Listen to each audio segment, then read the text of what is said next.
Olá, pessoal. Boa noite, bom dia, boa tarde. Como é que vocês estão? Eu estou muito feliz porque mais uma vez nos encontramos nesse canal para podermos falar sobre a palavra de Deus. Mais uma vez quero ressaltar que aqui ninguém é o dono da verdade, a não ser o Senhor Deus. Nós aqui temos a incumbência de pesquisar dentro dos canais científicos, geográficos, históricos e religiosos, e contextuar tudo aquilo que foi escrito na Bíblia para um povo que não é o nosso, para uma forma idiomática escrita que também não é a nossa, e aí eu percebo que gera muitos conflitos. Bom, mas vamos lá.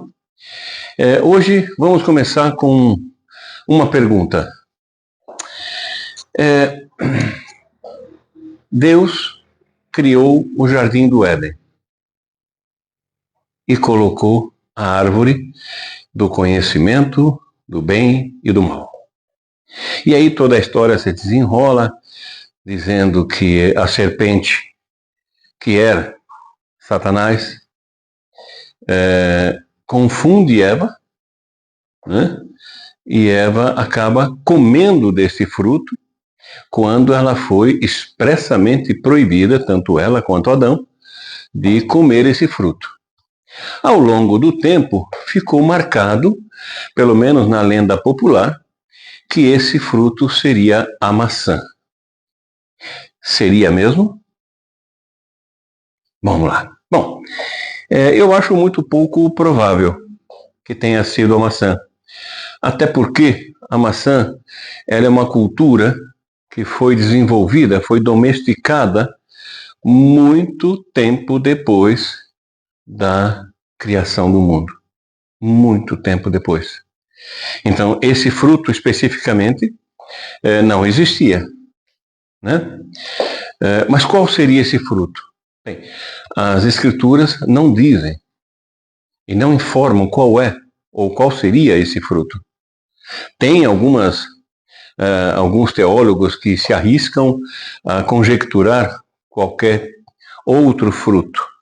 Bom, neste momento eu particularmente não me arrisco, e eu tenho sempre um lema: aquilo que não está escrito na Bíblia, ou não está especificado, não está claramente especificado, é porque eu não preciso saber. Simples assim. Então eu vou me ater às escrituras, da forma que foi escrito. Muito bem, mas vamos entender um pouco a história da maçã.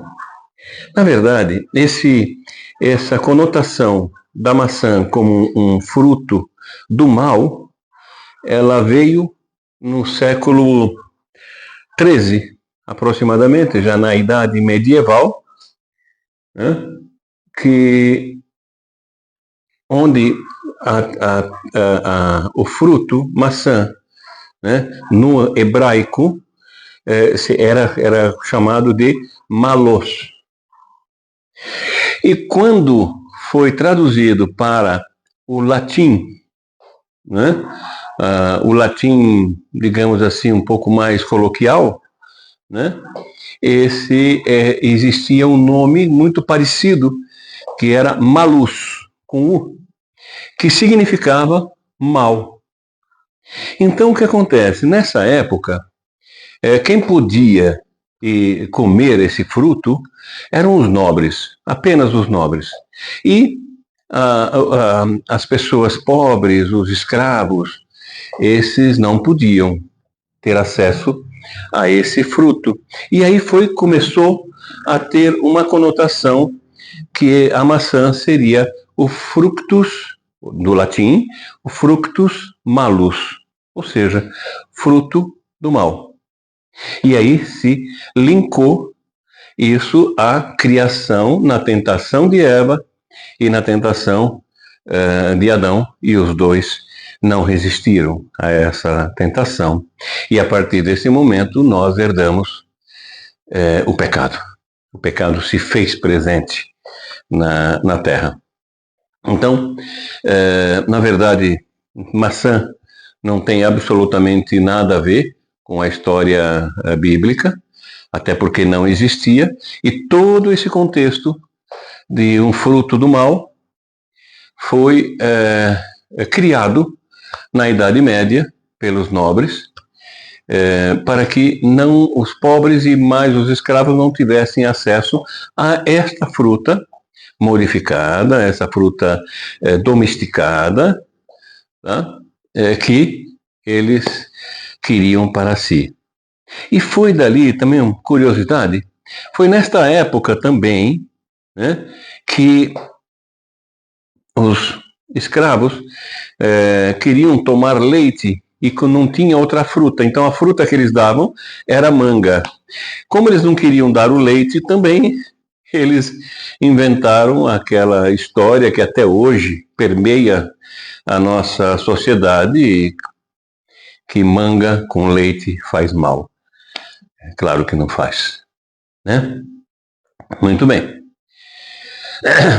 Um outro assunto que eu quero entrar seria que, na verdade, esses assuntos são perguntas que as pessoas têm e acabam colocando nas redes sociais para que alguém possa elucidar, né? Mas vamos falar um pouco sobre os homens das cavernas. Olha, eu não vou entrar aqui no mérito biológico, porque isso é uma outra discussão, tá? Uma outra discussão que em melhor tempo nós vamos abordar. Mas neste momento eu queria também, nessa situação, nessa ocasião, eu não quero só uma opinião religiosa, mas também biológica, para que esse debate possa ser mais frutíferos e não fazendo uma corruptela do que nós falamos anterior e não do fructus malis, mas sim que seja frutífero para o bem. Ok? Mas vamos lá. A Bíblia nos diz que Caim teve seus descendentes. O filho de Caim foi Lameque, ok? O perverso. Tá? Isso está em Gênesis 4. Tá? Muito bem. Nessa época, segundo a ciência, nós tínhamos ainda pessoas que moravam nas cavernas, certo? Ou seja, não eram tecnologicamente aproveitável, não tinha uma inteligência maior. Depois, segundo a biologia, veio o Homo sapiens, o Sapiens sapiens e assim por diante, né? Os de Neandertais antes, que foram vencidos pelos Homo sapiens e acabaram desaparecendo. Mas eu quero fazer uma pequena conjecturação para que, no mínimo, nós possamos ter o benefício da dúvida e podermos estudar um pouco mais este específico assunto. A Bíblia diz que Lameque teve um filho, né, e teve mais 2 filhos, Tubal-Caim, Jubal e Jabal. Né? No caso de Tubal-Caim, a Bíblia informa que ele era mestre de todas as ferramentas ou armas de ferro e cobre, bronze. Muito bem. Jubal era mestre das flautas e o outro irmão era quem construía tendas e criava gado. Veja que nas 3 situações nós temos embutido tecnologia, no mínimo tecnologia. Vamos lá. Se eu der para vocês uma pedra contendo ferro, vocês conseguem extrair essa pedra, esse ferro? Claro que eu preciso de um trabalho de siderúrgica aí, né? Eu preciso trabalhar com sistemas de óxido-redução, E o forno tem que ter uma temperatura extremamente exata. No caso do ferro, por exemplo, 1535 graus Celsius. Ininterrupto. Não é isso? No bronze, 1045.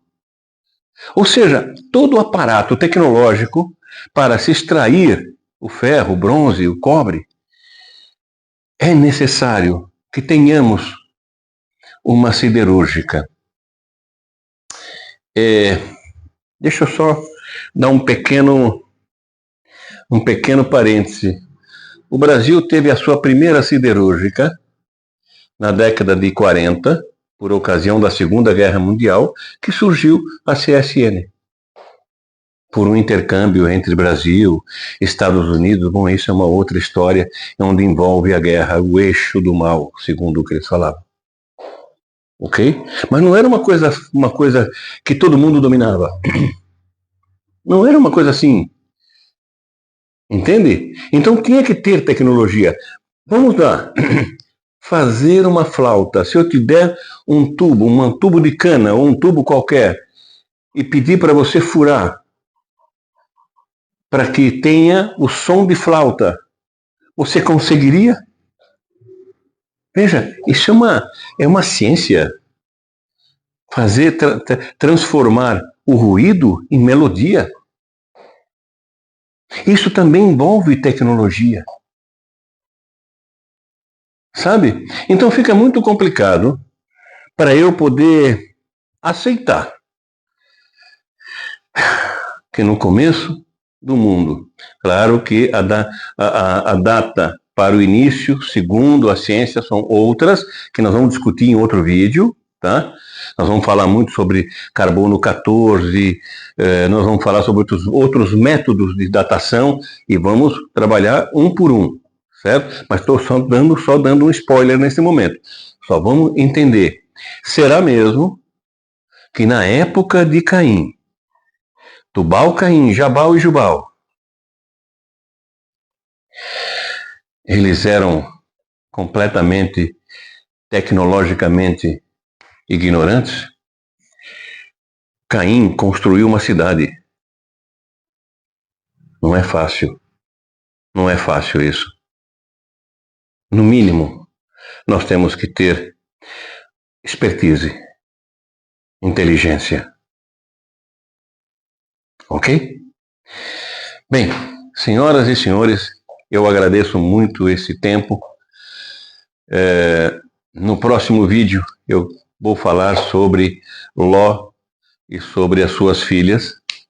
Queria desmistificar um pouco esse contexto pecaminoso, né?